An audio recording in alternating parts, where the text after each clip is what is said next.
Citizen Kane, réalisé en 1941 par Orson Welles, est souvent considéré comme l'un des plus grands films de tous les temps. Mais pourquoi ce film a-t-il autant bouleversé le monde du cinéma ? Tout d'abord, dans Citizen Kane, Welles a utilisé une structure narrative qui commence par la mort de Charles Foster Kane et qui retrace sa vie à travers des flashbacks racontés par différentes personnes.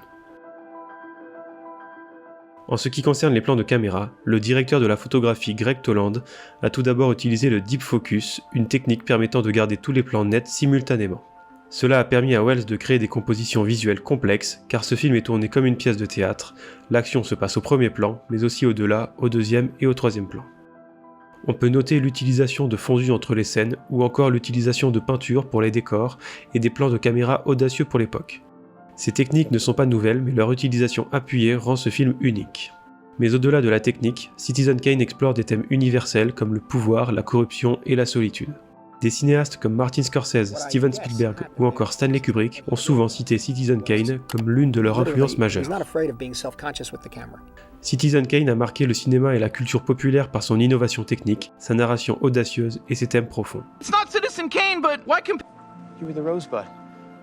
Rosebud. And Citizen Kane.